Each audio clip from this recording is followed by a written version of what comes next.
I know a show that'll get on your nerves, get on your nerves, get on your nerves. I know a show that'll get on your nerves, and it goes a bit like this. Hi, this is Spoiler Warning, which is our good old-fashioned news show when it comes to the WWE, AEW, New Japan, every now and then a bit of Impact. We cover wrestling here. I am Tom Colohue, professional wrestling journalist, sometimes freelance, sometimes working for PW Torch, sometimes working for other sites. I'm a busy, busy man, today working for your good old selves.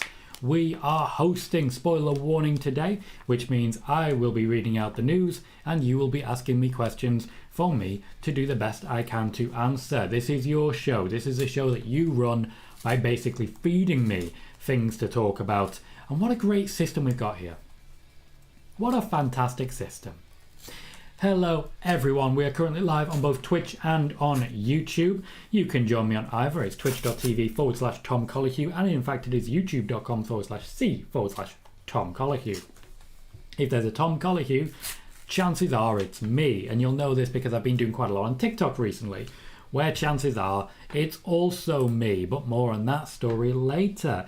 In the meantime, welcome Bayley, welcome Sean, welcome Buzzy, welcome everybody who will join the show over the course of events.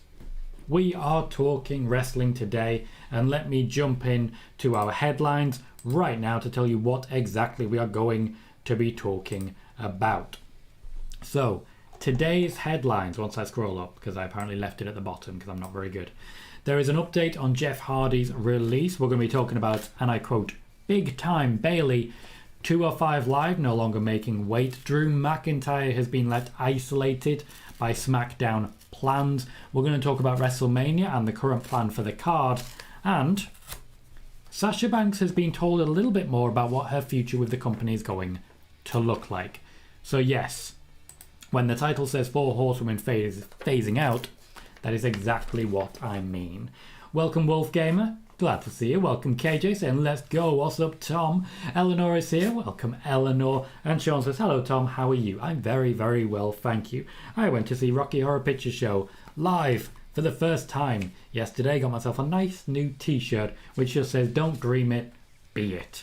Which ultimately is the lesson. Not all the cross-dressing and the aliens. Don't dream it, be it. That's the lesson. That's the lesson. So I've had a really good day guys. And a really good yesterday, and I get a week off work because I forgot to take any time off during the year. Haven't taken a single day off since I got the job in July, and suddenly realised I had 3.5 weeks left. So I'm just going to take a week off now and then get the rest in pay. So I've got that to look forward to. Good times to be me. Welcome Mario, how are you? Sean, there'll be more news on the 4 horsewomen soon. Noob is here as well saying hello. Welcome Noob, great to see you. Nick is here saying hi Tom, and Mario says are you on both YouTube and Twitch right now? Yes I am. I am very much on both YouTube and Twitch, and if you would like to jump on to the YouTube, let me do the thing with the thing. You can just follow that there link right there. The plan at the moment when it comes to the dual streams, we will be streaming on both Twitch and YouTube for the foreseeable future. The idea being quite simply that we are going to be basically trying to make YouTube a second little bit of income. And so far, so good. We gained 13 new subscribers. Now, I didn't keep all of them, to be clear, but we gained 13 new subscribers during the show on Raw. We did peak at about 2,000 views, which is very, very good for a single show. And total watch time for that one show was about 67 hours. 67 hours. Pretty damn good. 77 hours is all I need for the week. We got 67 in a single day. So the dual stream system is working. If you're able to jump over to YouTube and click like on the video, I really do appreciate it. We got 32 likes on Monday, which is a wonderful, wonderful record, and one that I hope to keep hold of for as long as possible. So back to multi-stream. There it is. Wolfgamer says that honestly sounds like something I would do. Yeah, it's oblivious is a good word for me at times. What can I say? What can I say? Ed, I'm not doing a cooking stream. It's not happening, mate. It's not happening. Eleanor says if it's Lesnar versus Reigns at WrestleMania instead of Drew, when does Drew face Reigns? Welcome and thank you very much, Rocky, for the host. I very much appreciate that. Thank you. Welcome to the show. I'm still getting used to those little alerts. I still think I need to make it a little bit bigger, so I'm going to make it a little bit bigger. I was going to make it a little bit bigger. Then took it slightly more into that there corner and hope that works out. If anyone else hosts, the same thing will pop up. It'll just be slightly different now because I'm still trying to work out what I'm doing with things. So, Eleanor is asking about Lesnar versus Reigns. If it is Lesnar versus Reigns at WrestleMania, as has been reported and as we will be discussing a little bit later, the plan for Drew will probably be, as I've been saying for a little while now, I don't see Drew versus Roman at WrestleMania. I always believe that Drew McIntyre will be the one to take the championship from Roman, and Roman will be champion for about another 6 months or so. I think June, maybe July time is when we're going to be seeing Drew McIntyre stepping up against Roman, and we'll go from there. Thank you very much, Bayley, for renewing your subscription. That was nice and big, wasn't it? There we go, that's much better. That is much better. Thank you very kindly, Bayley, for that new subscription. I very much appreciate that. And that, in many ways, is keeping me in Christmas presents for people at the moment. Future subscription money will be going towards upgrading the PC that I bought, more RAM, new graphics card, and upgrading the stream setup. That's the plan next. And I'm always very grateful for anyone who is giving as generously as basically so many of you have done over the past few months. Sean says, did you see that most fans were blocking Grayson Waller, calling him pathetic and a terrible human being for attacking Johnny on NXT? No, I didn't. I try and stay off Twitter as much as possible. I use it for the job, obviously, but if I could not use Twitter, I would. I definitely would. Because it's a dumpster fire, it's a hellscape, and it's not good for anyone. Mostly because a lot of people really can't tell the difference between kayfabe and not. Rocky Winner says, hey Tom, did you hear Chris Jericho is in the hospital? I did not hear that. I did not. I expect it would make much bigger news if he was actually in a position where we needed to pray for him. Edward is here. Welcome, Edward. Saying I'm just here for any Bayley news. That is fair enough. The Bayley news will be our second piece of news today, but it'll also be mentioned in our sixth piece of news, which is about Sasha Banks and the Four Horsewomen in general. Noob says, I got a question. Why is Riddle appearing on 3 shows in 1 week? Last year was an overload of Asuka, Sasha Banks, Bayley and Charlotte Flair on WWE TV during the pandemic, but post-pandemic WWE TV is bro overload madness. Well, it's actually really simple. They've got no one else. They're trying to get him over. Same reason Bianca Belair will likely be featuring on a lot of shows. She's in a dark match tonight, and what a dark match it is. Nick is suggesting that Roman will want to take time off. I'm not aware of that, but certainly it's something that could happen. Certainly something that could happen. Welcome, Justin. How you doing, mate? Great to see you. Sorry. Pardon me. I'm all on the blocks. I'm all on the blocks. Thank you everyone who's hit like on the YouTube video already. If you haven't already done so, please do consider making sure that you hit that like and subscribe if you haven't as well. As I say, on Monday we got an extra 13 subscribers. Didn't keep all of them, but we got them. And that gained us to a new record when it came to subscribers. We'll see how we go from here. Let's talk about our first piece of news. And our first piece of news is always the one that we record for YouTube. Oh, just before that, I didn't actually read the headlines. I did read the headlines. Let's read the headlines again before I jump into the first piece of news. We have an update on Jeff Hardy's release. We have a comment on Big Time Bayley. 205 Live no longer is making weight. Drew McIntyre has been left isolated by recent SmackDown plans. We're going to be talking about what's going to happen for WrestleMania this year. I do have some potential matches, and I've been told a few as well. I'll sneak in there too, that you guys can check out. And Sasha Banks has been told what her future is likely to be as the Four Horsewomen begin to be phased out of prominence by the WWE. Okay, just before we get to that, Eleanor's asked a question. Says, what happened to Shotzi? We haven't seen her on SmackDown in a while. Essentially, Shotzi Blackheart, the plan was really simple for her. They wanted to give her a character change and then turn her into something. The idea was that she would feud with Sasha for a little bit longer, but then the decision was made that essentially Naomi isn't getting as over as they want, so Sasha was moved into that storyline to try and basically help Naomi along. Sasha Banks basically is doing a bit of everything. Thank you very much, Edward Brooks, for that subscription. I very much appreciate it. Get your name in the red and the black, and I really like that design. thank you very much for the new subscription. Welcome to the show. So, yeah, Sasha was moved sideways, so plans for Shotzi just sort of went out the door with her, unfortunately. So, our first piece of news is about Jeff Hardy. Jeff Hardy is gone from the company after a protracted battle with the WWE. Just before we go into that, I've just got an email that Felici Mastroni has also followed, this time on Twitch. Thank you very much for that follow. I very much appreciate it. It really does help us grow. Every like, every subscription, every follow makes a massive difference, so thank you kindly for that. First piece of news. Jeff Hardy is gone from the company after a protracted battle for prominence with the WWE.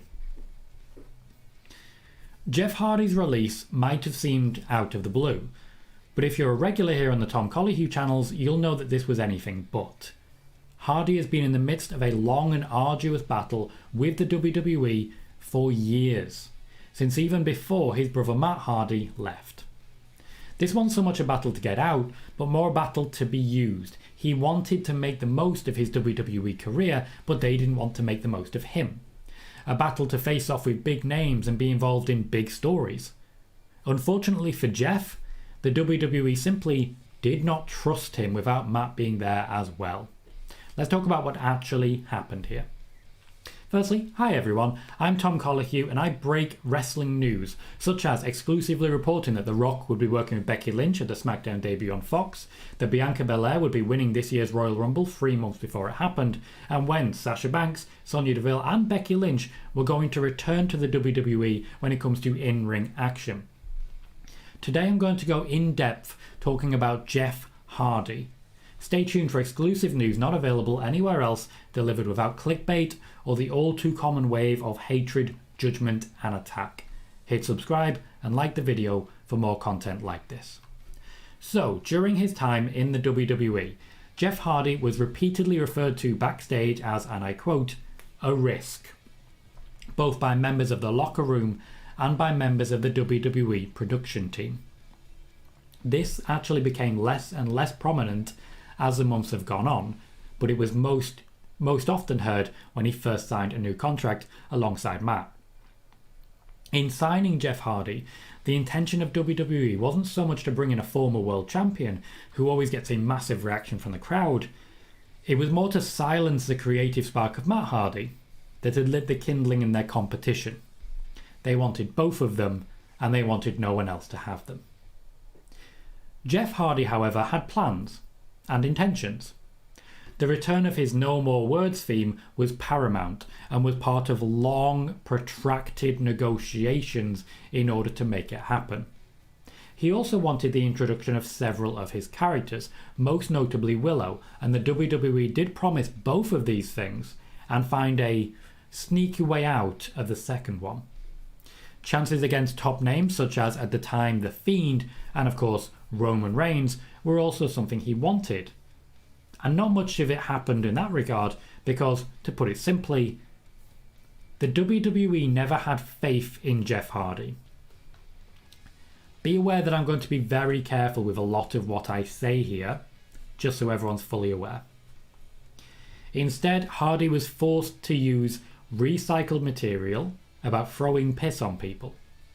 He was trapped for months in a feud with Sheamus that ended with a tease of one of those characters before it was all brushed under the carpet and completely forgotten about. He competed for the Intercontinental Championship, sure. He competed with the best. But he wasn't in that scene for long, and beyond that, he wasn't really used at all. In fact, beyond those two feuds, Jeff Hardy didn't do much of anything after his brother left the company. Plans for Hardy's future, even up to a week ago, did not include Roman Reigns.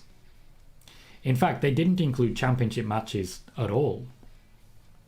The reason that Jeff Hardy was kept in the company never seemed to be with any intention to use him. Instead, I was told repeatedly that they were just keeping him from going elsewhere. Just keeping the competition from getting a notable name brand talent. The WWE held on to him, seemingly to hold him down. Why? What was the point? Why have him and not use him? Why was Jeff Hardy on main event for months before suddenly he had new music and a potential winning streak against Karrion Kross, someone that apparently the WWE had big faith in before completely pushing him out the door? Well, you see, the WWE simply didn't trust Jeff Hardy. As regards this particular incident from the live show that was his last match, the rumour is that Jeff Hardy refused to go to rehab, so he was fired. What nobody is reporting is whether or not he actually needed to go to rehab. I've reached out to a whole lot of people. They have all said the same thing. They did not see him drink. They did not see him in any way impaired. Those that watched the match said that something was clearly and visibly wrong, but weren't able to go into any more detail. Forgive me for a bit of devil's advocate here, but imagine for a moment that you're Jeff Hardy and that the company is telling you to go to rehab or be fired when you haven't had a drink. Those reports sure come off differently now, don't they? Especially when you consider reports that came out about Keith Lee, The Fiend, being difficult to work with, but only after they left the company. There are countless people on social media claiming that this release was down to a wellness policy breach and that the WWE offered to send Jeff Hardy to rehab, but what I'm not seeing reported is that Jeff Hardy has apparently not actually been formally checked out by WWE doctors. When he walked out of the WWE live show, the company didn't believe it to be an injury, but instead an illness. At least that's what I was told and reported on Monday, and that was proven true in following reports. Put bluntly, we don't know what happened. I've been told that Jeff Hardy chose not to step into an ambulance after walking out of the match. In fact, he dodged any particular checkup. The WWE is said to have found this suspicious. We're all aware of Jeff Hardy's history, so I won't go into too much detail, but I'm told that backstage officials always shared concerns and conversations about Jeff Hardy's mental state and addiction status. Now on that, I have nothing to report. Members of the locker room have assured me that they all thoroughly enjoyed working with Jeff Hardy, never had any concerns about their safety or his. Despite the company having clear reservations, the wrestlers all seem like they're rooting for the guy. The only detractor to all of this is that if you actually look at it closely, that seems to fly in the face of the many tweets that went out from people hoping that Jeff Hardy was okay. If they had this faith, why did they feel the need to send them? It's clear that they feared the same that so many other people did, because once someone is an addict, they're always an addict, and they will always face judgment from others. Here in particular is the news worth joining the Tom Colohue community for. Jeff Hardy's okay. It's not even exclusive. The people closest to him have already said so, but instead of turning this into clicks and revenue, like so many other sites have done, I'm just going to actually say the facts. Jeff Hardy's okay. He's at home with people who love him, and he's okay. At the end of the day, that should be all we care about. And I'm going to leave it there because that is all I care about. I've been Tom Colohue. You've been fantastic. And tune into the next YouTube video, won't you? I am going to catch up on the chat just now. And then, oh, hang on. I've lost track of it a little bit. You don't want to do that. You don't want to do that. I'm going to catch up on the chat for a moment here. And then once we've done that, I'll move on to my second piece of news, which is about Bayley. So, Sean says, is Sasha the only one being phased out? We will talk about that shortly. Sean says, apparently WWE filed trademarks for Piper Niven, Ivy Nile, and Odyssey Jones. Good, it means we're getting Piper Niven's actual name back. I don't mean to be uncouth here, but the name Doudrop is crap. It's crap, and we shouldn't be hearing it. Noob says, I hope this is the only and final WWE release this year because everyone has already been furious over WWE releasing talent. This is very similar to the Bray Wyatt release where he's been on lists before. He's been on lists multiple times.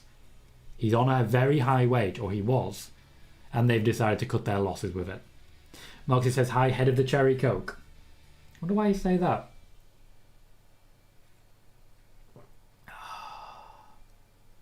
You're right, Moxie. Sean says, no announcement tweet. Nope, not today. Not today. Sometimes I like to do shows mostly based on the individuals who are definitely here. And, you know, sort of a little reward for those that stick with me and have been here through thick and thin at times. I just want to say a thank you to everyone. Moxie, thank you very much for hosting as well. And yes, sometimes depending on the nature of the news reports, I don't want to be out here saying, follow me, grow, everyone come watch me report news about Jeff Hardy. I don't want to be profiteering from that. So I'm usually quite careful. Buzzy says, I was hoping it wasn't another substance abuse problem, considering that he's been fired for that before. Circumstances regarding this latest roster cut have been messy. So far, nobody seems to be actually reporting that there were any substance abuse problems. I've not seen any news on that. Just that the WWE wanted him to go to rehab, and he said no. That's all I've got. Hector said it's crazy that WWE can't find anything to do with Jeff Hardy, Keith Lee, Karrion the Fiend, etc., but that's something for Jerry the King Lawler. To be fair, if Karrion Kross had been doing what Jerry the King Lawler did, we'd still be angry. KJ says, so was the release basically a misunderstanding? Possibly, I don't know. I'm going to go ahead and say I don't think so. However, when it comes to the news that's coming out, we can't guarantee it's not the WWE leaking it. We can't. They have muddied the waters very effectively, and we cannot be sure whether or not they are the ones who are muddying the waters and intentionally releasing, oh, well, we wanted him to go to rehab. We're the good guys here. We can't be certain. I just think it's the right time to not take anything for face value. Girl says, hello, Tom. The Jeff Hardy situation does seem like a management problem more than a Jeff problem. I know Jeff is pretty private, but I do hope that a statement of some kind comes in due time from him. It's come from several people around him, and honestly, that's as good as for me. I don't know why everybody's so keen on getting something from the man himself, but I suppose I do get it. I do get it. Wolf Gamer says, when Beth tweeted that Jeff was good and that they were good, I knew who to believe. Yeah, pretty much. That basically comes direct from the horse's mouth, the people closest from him. Do you know what they said? Yeah, he's fine. Seems pretty cut and dry to me. Bayley says, giving Tom big credit here, there were stories out on Twitter today claiming breaking news from Meltzer that Kairi Sane's contract has not been renewed. Tom's channel has been talking about this literally weeks ago. Indeed, Bayley, thank you. I believe it's as of a couple of days ago, 3 months since I posted that particular piece of news. So thank you kindly for the respect there. Yes, Moxie, I did see the clip you made. I will be using it shortly for TikTok and the like. And Sean says, Charlotte versus Toni Storm was made official for SmackDown. Do you think this is a replacement for Jeff versus Corbin? Very possibly. We do have to consider that as a possibility as we consider so many other things at the same time. The user says, hi mate, how you doing, man? Is Gargano officially a free agent? Yes, he is. Johnny Gargano has officially moved on from the WWE and, from what I can tell, does not intend to return. Steve is here. Welcome, Steve. Saying, admittedly felt like a teenager again watching Jeff Hardy live in person at Survivor Series in the Barclays Centre. In fact, he was in the final 2. I really thought a push was coming his way. It was mega over with the crowd there. It's such a shame with what has happened over the last week. Got to say, you make some brilliant points. Just wish the best for Hardy going forward. Same. I'm very, very much waiting and hoping that he's absolutely fine and that we'll see him very, very soon. Everything suggests that he is absolutely fine. So honestly, I'm not that worried, but we don't know for certain. Ed says, we want to hear from Jeff because first-hand sourcing, but I get you. Yeah, essentially that's it. That's it. I always want to hear a first-hand source. In any situation, the person who knows best is the first-hand source. Who knows better than Jeff Hardy about Jeff Hardy? What we're hearing is that, oh, the WWE offered him rehab. Who offered him rehab? Who? Who specifically in the WWE offered him rehab? Are they saying it? No, Dave Meltzer's saying it. Is Dave Meltzer a first-hand source? No. At best, he's a third-hand source. At best. I give more credence to Jeff Hardy's wife, Beth, who is a second-hand source. That's all I'll say. Ed says Johnny is starting a Twitch. Can't do that in WWE. This really has killed off a lot of the people who actually want to... killed off a lot of interest from people on staying with the company. Genuinely. Noob says a lot of fans thinking that Jeff Hardy's release from WWE and going to AEW is good for them, but after I heard from fans showing their support for Jeff Hardy, some fans should be ashamed of themselves. They should. Some fans really should be ashamed of themselves. Sean says Meltzer reported that Johnny and Kyle are expected back. By who? Tell you what, WWE don't think they're coming back. They've left the door open, but that's it. They've technically done that with Adam Cole, but they've done it in the same way that they left the door open for Jon Moxley to return into a feud with Drew McIntyre. Think Jon Moxley's coming back anytime soon? I don't. Hello Omega, how are you doing, mate? Before we jump into our second piece of news, it's only the one big piece of news this week. The next piece of news will be about Bayley. Please do remember that we are currently live on both Twitch and on YouTube. If you have not yet subscribed over on YouTube, please do pop over. Let's put a link in the Twitch one more time. A link in the Twitch that you guys can follow. The live show is pretty much right at the top of the channel there. If you have not yet hit subscribe, please do so. If you've not yet hit like, please do so. And when it comes to watch time, if you can spend any time over on that particular channel, I would be immensely grateful for you doing so. We hit some pretty good records on Monday. Really good watch time, really good likes, really good levels of subscribers. We really had some of the most intense level of success, and a large part of that was a point near the end of the show when everybody from Twitch jumped on over to YouTube, and before you knew it, I gained 20 extra viewers when I didn't even have that many on Twitch. I had what, 12 on Twitch? And suddenly we had 20 more on YouTube. These things snowball, and I'm very, very grateful of it. We've just hit 10 likes. Thank you kindly, everyone, for your support, as always. Let's catch up a little bit. Buzzy says, I now don't understand how people keep up with Meltzer reports. They're all over the place. See, since we started covering them here, it's baffling, isn't it? When you actually focus on things, you realise that, yeah, a lot of people ain't that trustworthy. When you actually stop and zero in and recognise what's actually going on, things look very different. Welcome, Michael. How you doing, mate? Great to see you. KJ says, Tom broke it down the best. Only person who gave a possible reason as to why he said no to the supposed offered rehab. Nobody's asking questions. This is a thing that baffles me. Nobody seems to want to know why things are happening. They only care about being the person to say, oh, this happened. Ask why. Find out why. Consider the possibility that Jeff Hardy said no to rehab because he hasn't been drinking. Just consider that possibility. I'm not saying that's what happened. I don't know, because no one's asking the question. People are just saying, oh, he's been released. Oh, he was offered rehab. Why? Find out the reasons. That's your damn job. Ghost says, considering how many times Jeff has said that if he relapsed he would end his career, I doubt he would mess up, especially the small possibility of a push. Plus, if he did relapse, I'm sure he would go to rehab. He's certainly done it before.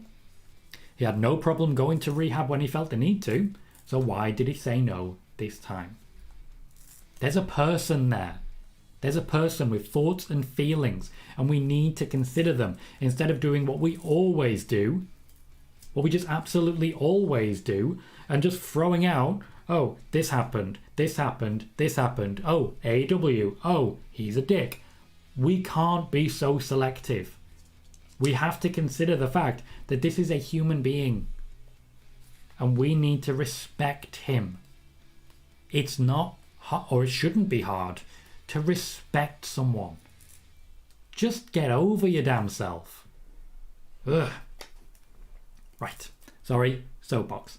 Noob says also Kyrie's WWE contract is expired. That's true, Noob. I did report that personally on Spoiler Warning and on YouTube about 3 months ago, I believe it was. About 3 months ago. KJ says PW Insider said how WWE removed Johnny and Kyle from internal roster lists. Yeah, they're long gone. They are long gone. As I said comfortably over the last few weeks. Max, welcome, says, who do you think is going to win the women's and men's Royal Rumble? If I was picking names now, it would be Big E and Bayley. Big E and Bayley, both for Raw. That's what I'm going with, personally. I think Big E will lose the championship at day one. Seth Rollins pinning Kevin Owens. And I think Big E will be the person to win the Rumble and then go on to defeat Seth at WrestleMania to have a big crowning moment. The user says, do you think Moxie will ever return to WWE? Yes, in order to accept a Hall of Fame induction as a part of the Shield. That will be all. Omega says, that was a theory I put in chat too. He denied it because he didn't actually relapse. It is a theory. It is a theory. It's not a fact. It's a theory. But it's one that I feel more people should be considering as a possibility. But we are where we are on that one. I'm just doing the best I can. Oh, that's scrolling that way, not that way. Okay, someone says a really long name. Dominic Perez, welcome, mate. Says, hi, Tom. Who's Damien Priest's next opponent? Have you heard anything about The Rock and Ronda returning? Please play the music. Thank you. I am playing music, mate. At least there should be audible music at the moment. Damien Priest's next opponent, I believe, or at least I believed, would be Bobby Lashley going into WrestleMania, but we don't seem to be quite there at the moment.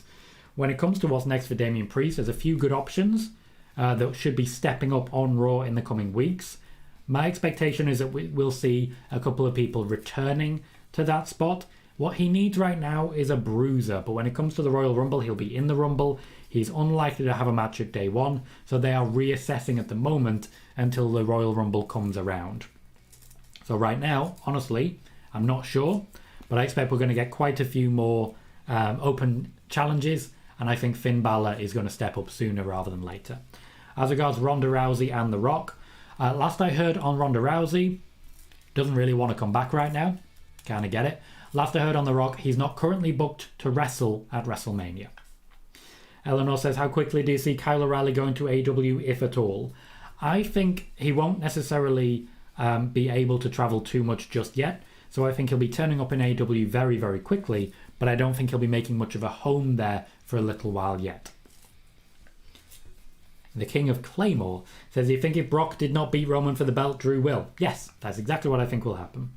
Noob says, wrestlers are human beings and we need to respect them. I agree. I completely agree. Bayley says, fans get angry when talent is let go, but if the ratings don't change and the WWE saves the cost of the salary, it's hard to see why Nick Khan would keep Johnny Gargano and Kyle O'Reilly if they don't move the needle one way or another. To be fair, when it comes to Kyle O'Reilly and Johnny Gargano, they didn't want to stay. They just didn't want to stay. Nothing Nick Khan did could have convinced them, and they tried. Sean says, I think Becky loses the title real soon. It's time for her and Charlotte to drop the titles to younger talent. Not necessarily to younger talent. That's not looking like it's what's going to happen just yet, but I'll more to come on that one. Hector, welcome. Says, forgot to say happy Friday, but happy Friday, Tom. Thank you. Did you see Bron in an interview that he said Goldberg has been big in his development? I personally think that's cool. Bill doesn't really seem like the mentor type, but glad he's helping Bron. They do have very similar builds, to be fair, and sometimes just good advice, an arm around the shoulder can be huge and very impactful. So I respect Goldberg a little more knowing that. Moxie says, Tom, I can see Bobby and Bayley winning the Rumble, and at WrestleMania we get Bobby versus Roman. Then in July or August we get Roman versus Drew. I do think June or July will be when Drew McIntyre challenges for the championship. We'll see how that goes. A little bit of news later.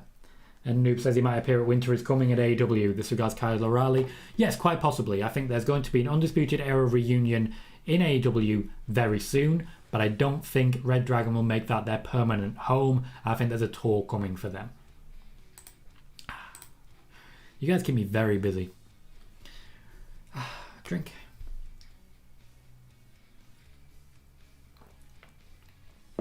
Our second piece of news is as regards Bayley. So let's talk about the role model for a little bit.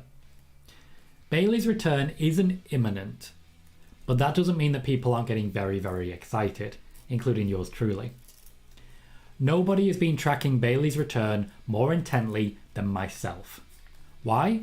Well, because I've been told some very interesting things that I can't solidly report just in case something goes awry. I don't know about you, but I definitely don't want to suddenly become the, oh, plans changed guy, after instead being the guy who said, The Rock is going to work with Becky Lynch on the first SmackDown on Fox, and then they open the show. And so I must be careful. But seriously, guys, Bayley is the favourite to win the Women's Royal Rumble, and that's really interesting, isn't it?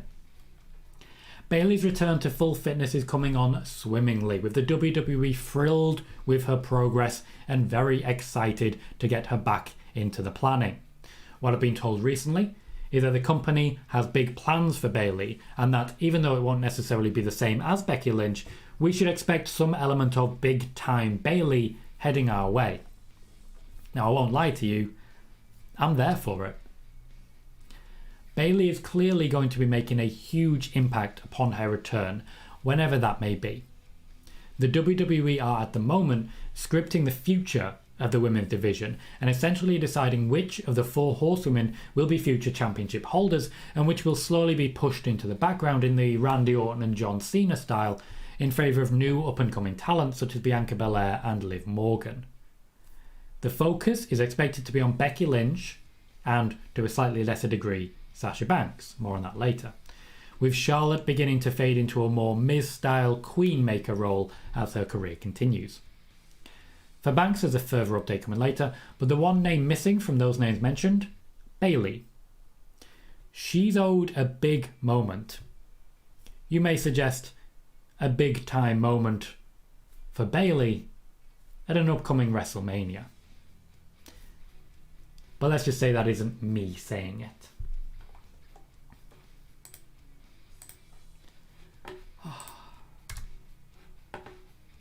I know that's not the most in-depth, and I know I had to really protect what I was saying there, but I hope you guys understand that I'm just looking to share news as best I can.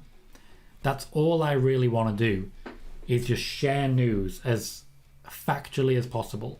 No messing around, no hyperbole and the like. Just share things that happen and things that are going to happen. That's all I really care about. So I hope you guys understand that I had to be quite protective there. There's more on Sasha Banks coming, but let's catch up with chat, shall we? And of course, if you're watching on YouTube as we see an increase in viewership, please do remember to hit that like button. And if it's your first time here or if you've never done it before, please remember to click subscribe as well. I would really appreciate it, as it's a big help in the growth of the channel. We will also be doing a watch party later on today for WWE Smackdown that you can tune into as well. Sean Garner says, I think Becky loses the title real soon. I've already read that. Sorry. Already on that one. Justin Stevens says, can we get Lashley versus Brock sometime? The WWE have promised Bobby Lashley a match against Brock Lesnar repeatedly. They are still yet to deliver. They're still promising. I'm not sure he'll sign a new contract if they don't give him what he wants soon. Sean says, are Kyle and Johnny on no-compete clauses? Nope, they are absolutely not. They can literally turn up wherever they want, whenever they want, as soon as they want. Buzzy says, more on the Grayson Waller attack. They really worked a bunch of fans, including myself. I rarely got upset with typical heelish antics, but I would be lying if I didn't say I wasn't heated for a while after watching him beat up Johnny. No, I did not block Waller on Twitter, and I also think getting blocked on social media is tame when you consider that much worse could have been done to him. People do need to get over themselves a little bit, particularly when it comes to social media. You have to start understanding that these things are going out to actual people, as we've spoken about a little bit earlier.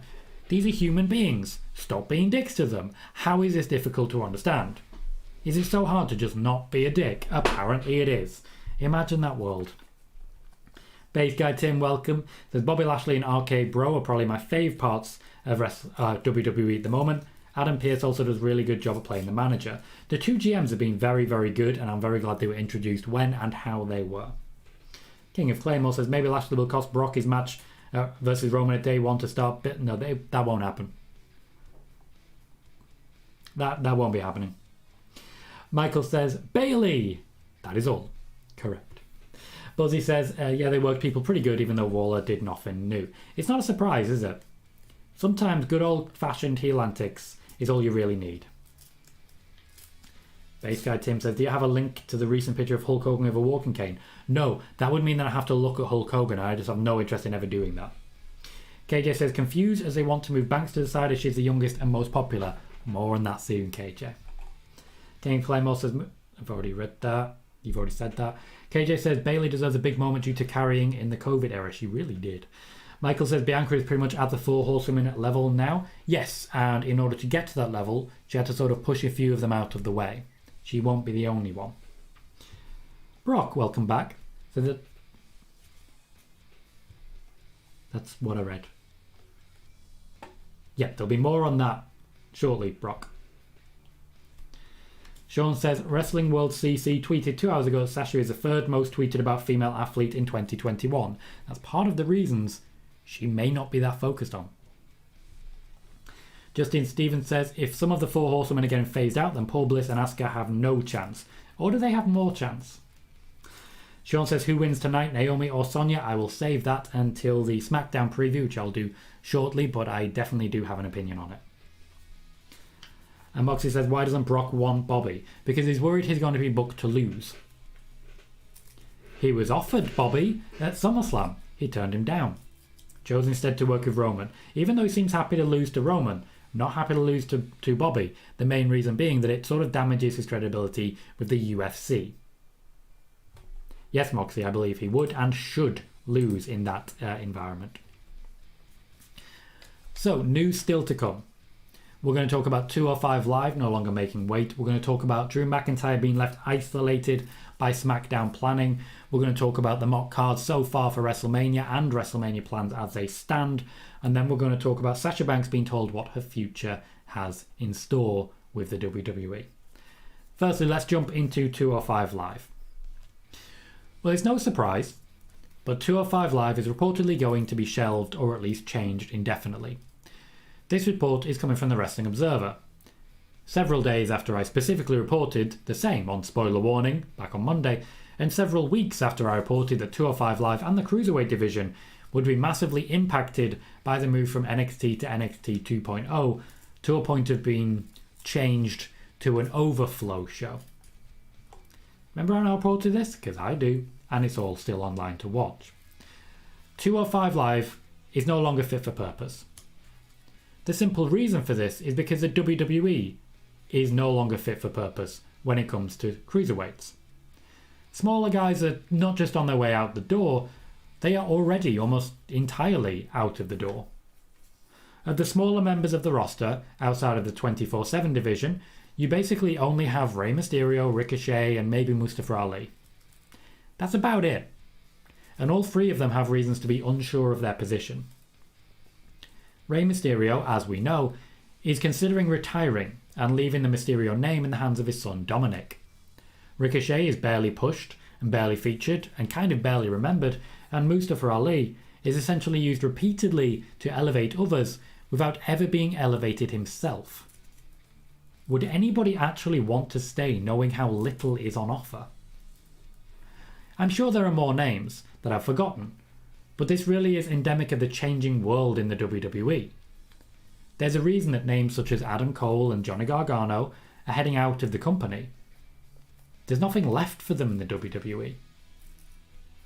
205 Live has been operating under a shaky premise for a long time. I don't think it's going to be particularly missed, to be honest. The Cruiserweight division is another victim of the changes brought in by Nick Khan. Basically, 205 Live is going to become NXT UK, but in the US. So an offshoot of an offshoot that most people just don't really focus on. Let's see. Noob says it's going to be another dull segment with Sonya Deville and Naomi tonight. We don't know that, Noob. I'm honestly quite enjoying it. KG says, I think Bobby did re-sign already. It was reported by a bunch of sources like Media Referee saying he makes $1 million a year. Re-signed in 2018 in a deal that would have been over by now if it was 3 years or maybe it was 5 years.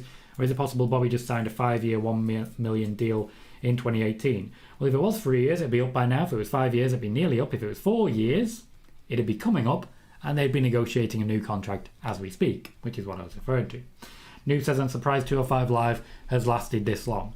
My suspicion is that somebody forgot about it. I just think somebody forgot about it. I don't know how else to describe it. That's what I genuinely think happened. Somebody just forgot it existed. Let's continue rolling through the news. Drew McIntyre left isolated by the planning for SmackDown. SmackDown post-draft looked very different to SmackDown pre-draft. But one man who has been featured, but yet still hasn't quite hit the ground running, is Drew McIntyre on the blue brand. This looks set to continue, with Drew McIntyre becoming increasingly isolated away from good and interesting storylines and the pursuit of championships. Drew McIntyre, until this week of course, was in a tag team with Jeff Hardy. Why? Because the WWE didn't have any plans for them, but wanted to keep them in the public eye, and this is true of both of them. McIntyre was busy being established on the blue brand, so that he could eventually dethrone Roman Reigns somewhere near the middle of next year. And Jeff Hardy was, well, Jeff Hardy. They didn't trust him with any serious storylines. Jeff Hardy being released will have a knock-on effect on Drew McIntyre, but not a significant one. McIntyre will continue to beat the hell out of Baron Corbin and Riddick Moss on a weekly basis, and that's basically all they have for him. The open challenge he was doing? Quite similar to what Damien Priest is doing, and kind of doing better. The Intercontinental Championship, currently locked in a tag team feud with Los Lotharios. It's not so much that Drew McIntyre has nothing to do on SmackDown. Nobody does. Where's Shotzi? What the hell is going on with Cesaro and Rich Holland? New Day going back into a feud with the Usos. What about the Viking Raiders? So many people are on SmackDown right now, and the WWE just falling back on old established patterns. Drew McIntyre is sort of falling victim to this. With Roman Reigns having such a firm grip at the top of the card, a situation which will be remaining for a good 6 months or so from now, Drew McIntyre is at the top of quite a long list of people who simply have nothing significant coming. Until at least the Royal Rumble, even despite all the releases, SmackDown is seemingly the home of the good old-fashioned, I don't know. The creative hiatus, but while featured, there seems to historically be the case for anyone feuding with Baron Corbin.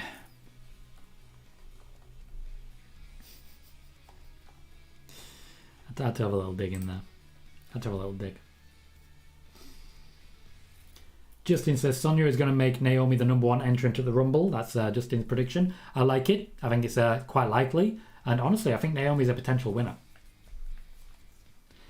Sean says, in my opinion, 205 Live died for me when Murphy and Cedric left the show. Murphy's the only person that actually got me interested in 205. The only person in the entire run. Buzzy said 2018 is really when 205 Live peaked. It's not surprising to me to see this show die a painful death considering the humongous lack of cruiserweights in the division at the moment, which is fair. Wolf Gamer says someone forgot about 205 Live just like someone forgot about Adam Cole's contract. Yup. Absolutely. What a ridiculous world we live in when you can forget about stuff like that, but they do. Sean says who is there to face Carmella and Zelina? They have no challengers. Outside of Rhea Ripley and Nikki Cross, who are continuing to feud towards rematch, it will be Natalya and Shayna Baszler. Which kind of sucks. KJ says WWE is ruining SmackDown right in front of our eyes ever since the draft. I can't disagree with that. SmackDown is not as good as it was. It just isn't. It is not as good as it was. It's taken a very strong dip recently, and that's a real shame. Batman Welcome says, what about Raw? Raw's not on tonight, mate. Raw's on Monday. I have nothing on about Raw. KJ says, maybe Xia Li takes Sonya's spot tonight. Sean says Xia Li is a babyface. That's the report, yes. However, if you're going to debut, who's she actually going to debut against?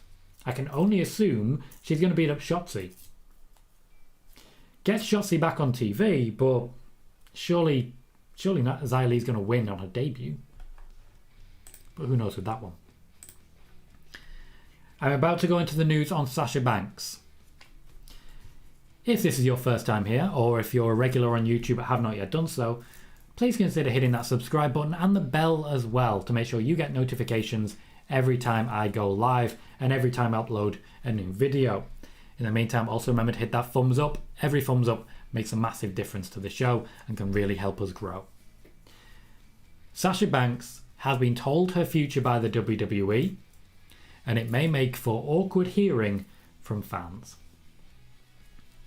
Sasha Banks has never been considered the top player in the WWE by the company itself, despite being Vince McMahon's favourite person in the world.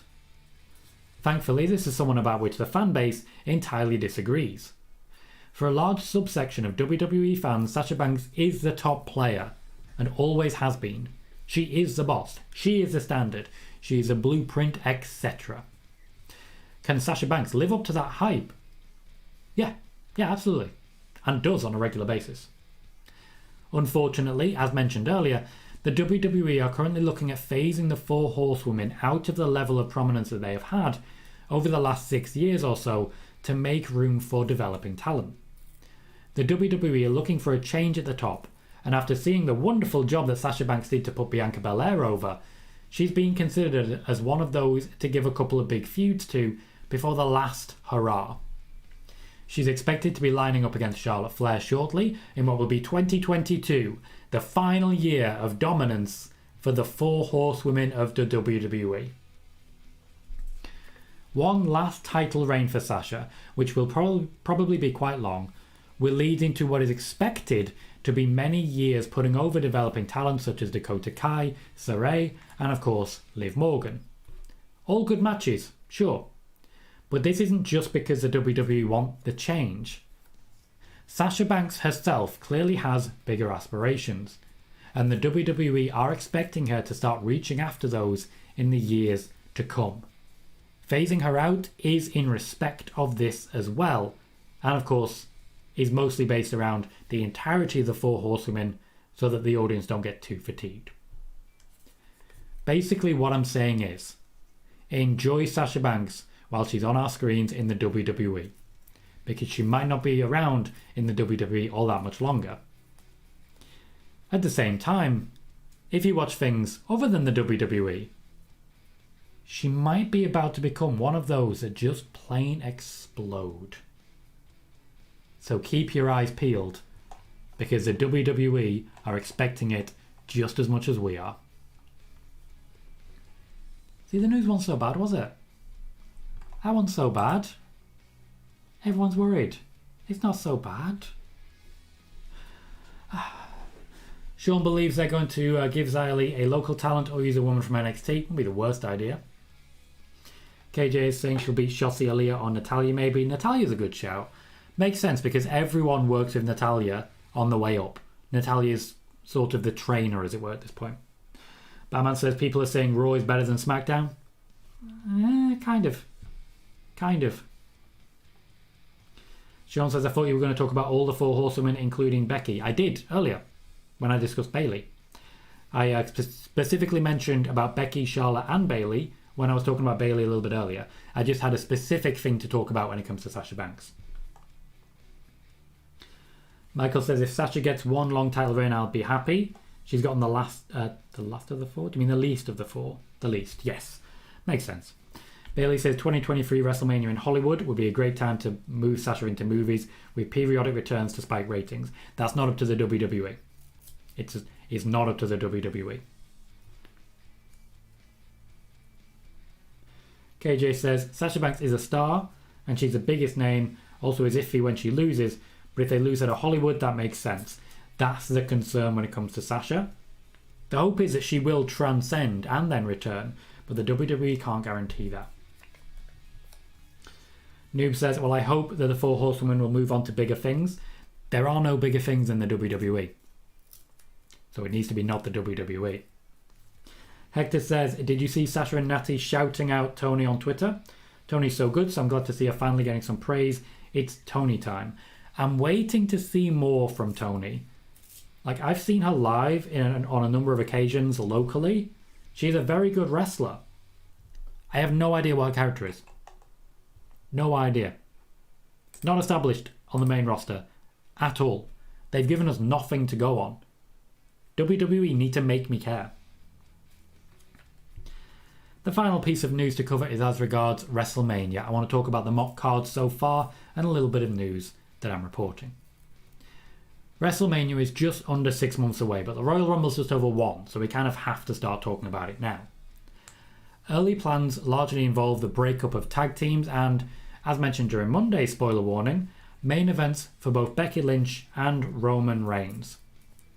Reports suggest, and you really do have to give yourself a hearty chuckle at this, that Roman Reigns will defend the championship against Brock Lesnar. Yes, you heard that right. Wrestling news sites all across the world are picking up on a report from Dave Meltzer and profiteering from it when that report states that the favourite to win the Royal Rumble will be the most likely opponent for the current Universal Champion at WrestleMania. I'm not even mad at Meltzer here, I'm just annoyed at the whole concept of wrestling media. How is it big news that the favourite to win the Rumble may be taking on the champion? This comes a few days after my report earlier in the week that Lynch and Reigns would be main eventing their respective brands and nights for WrestleMania.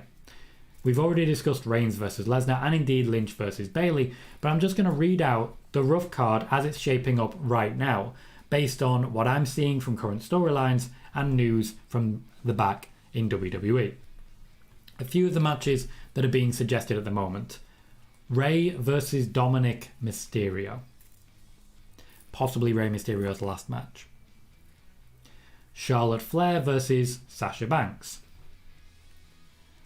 RK Bro versus the Street Profits. AJ Styles versus Omos.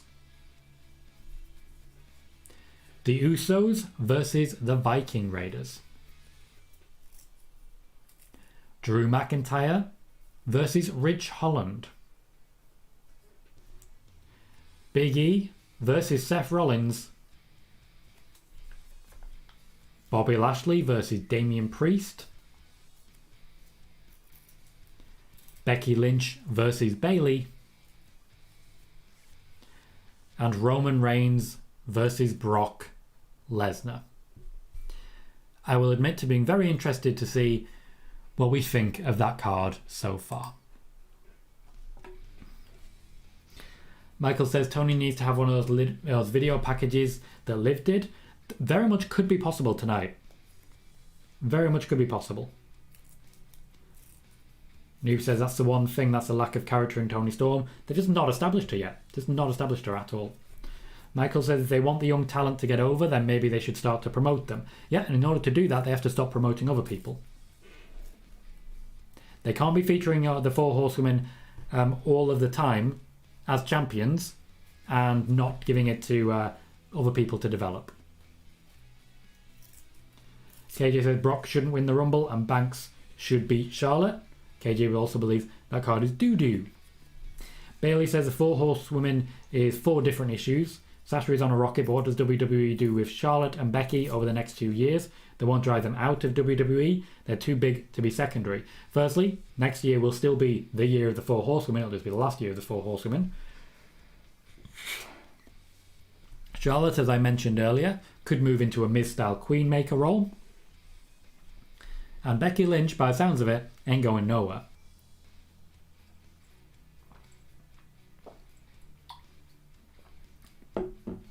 Sean says nothing for Alexa at WrestleMania. Maybe she hosts again. That is all I've heard so far. And obviously with Alexa Bliss not being available right now, I can't really read a storyline as it's going. Michael says maybe an unpopular opinion, but I think Shotzi is awful. Omega says the card sounds ass. Not fans. Not fans at all. I can't say I blame anyone. I really can't. Our final thing to cover is tonight's WWE Smackdown. The biggest miss from tonight's Smackdown may well be Jeff Hardy, because I suspect we're going to get Jeff Hardy chants from the crowd. That said, they have simply replaced the plans with more between Drew McIntyre and Baron Corbin, and some more matches have been added to boot. We have a championship contender match between Charlotte Flair and Toni Storm. The reason that we're going to have a championship contender match is that Toni Storm is going to win. and the WWE, and in fact Charlotte Flair, wanted to make a point of having Toni Storm beat her before she eventually loses her championship match. They want the image of Toni Storm hand raised in victory over Charlotte Flair. Whether or not that actually happens, we'll have to wait and see. But what's the point of a championship contender match when the match is already announced for day one? Jimmy and Jey Uso will be wrestling The New Day and RK Bro. So we have 2 sets of tag team champions and The New Day. Now I'm not gonna joke around. This match sounds amazing. Absolutely amazing. Not sure why RK Bro are there though. And in fact, why RK Bro are involved in pretty much everything tag team related right now. It'll be interesting to see who picks up the win. Once again though, this seems like a championship contenders match when we already know who's actually going to be wrestling for the championship at day one. We will continue to see more between Shinsuke Nakamura and Rick Boogs against Los Lotharios. Meanwhile, Sonya Deville is expected to wrestle Naomi tonight. Whether or not that actually happens, we'll wait and see. But it didn't happen last time, so I'm going to be honest, I don't entirely trust it. Sonya Deville is slowly working her way back into in-ring contention. We will eventually see her back full-time to wrestling. Now is not that time. Xia Li is going to debut as the Protector. From suggestions earlier, I think Natalya is the perfect person to take on, gotta be honest. And I would really quite enjoy that. Cesaro and Sheamus continue to basically feud. I think Ridge Holland will be getting back involved this week. And Sami Zayn, after being destroyed by Roman Reigns, has essentially been put in a position where he has to fade away and become obsolete. Brock Lesnar is not advertised for the show tonight. My expectation? Sami Zayn tonight gets a fair bite at the cherry.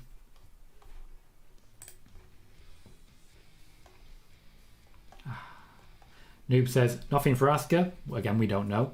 Put in another Battle Royal match because fans will get triggered. I don't think they will. Sean says Sonya in the Women's Rumble match. I'd like it to be. I'd very much like it to be. We'll just have to wait and see if it actually happens. KJ is suggesting some alternatives. AJ versus Edge, Brock versus Bobby, Roman versus Drew, Charlotte versus Liv Morgan, Becky versus Bianca, Rhea and Bliss, Banks versus the legends such as Paige, Trish or Lita. Throwing so many big names around, mate. So many big names. One match I did forget to mention. Genuinely forgot, of course. Edge and Beth Phoenix versus The Miz and Maurice. In fact, let me correct that. I'll put that in here. Edge and Beth. Nope, that's nice. That's how you spell phone. Phoenix versus Miz and Maurice. I think I'll make a video on this tomorrow. At some point. Hey Wiggly, how you doing, man? Batman says, is WWE going to do Bianca versus Doudrop at day one? Possibly. I find it more likely they're going to do Bianca versus Doudrop in the build to day one and not actually have it on the pay-per-view card. Wiggly says, so it appears Kairi Sane has now officially left WWE in her ambassadorial role. Yeah, we did report this a little while ago on the Tom Colohue channels. Right after this show, I'll be sure to plug that on my Twitter, just to remind people that, hey, I report news and I get it right. Moxie, what that means is that I think Sami Zayn is getting another match. Wiggly says, did WWE do an official announcement re Jeff Hardy? Nope. They have not announced the release at all. They weren't intending to. They wanted to keep it quiet so that if Jeff Hardy changed his mind, he could come back if he checked into rehab. That's what they were thinking. Justin says, Sonya makes Naomi number 1 and makes herself number 30. I have no issue with that. That'd be fun. It'd be nice seeing Naomi make it all the way and then get eliminated by Sonya. It'd be nice storyline-wise, I mean. Omega says, I'll make the card better. Stone Cold versus The Rock and Taker versus HBK. Book it. No, because we've seen Taker and HBK wrestle recently and nobody wants to see that. And I know you're fantasy booking, but I've seen that. They could do it and I don't want them to. No, Wiggly, it's not official re Jeff Hardy because no one has officially said it. No one who knows for certain has actually reported it. So it's not official, it is reported still. I feel confident, though, given everything that has been said about Jeff Hardy, that it's right, but it's not official. Sean says if they do have Bianca versus Doudrop, I can see it on the pre-show for day one. Yep, that would make more sense. KJ says Hardy also said a part of his heel turn storyline he was going to say, should I ask for my release, but as a storyline. Well, I don't think they're kayfabing it that much. Though certainly if this ends up being kayfabe, oh, that'll be a thing. Don't believe it is, though.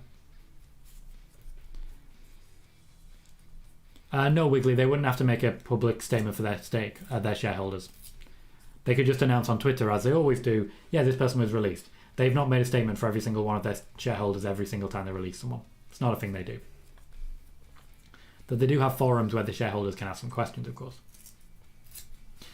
And that is all she wrote.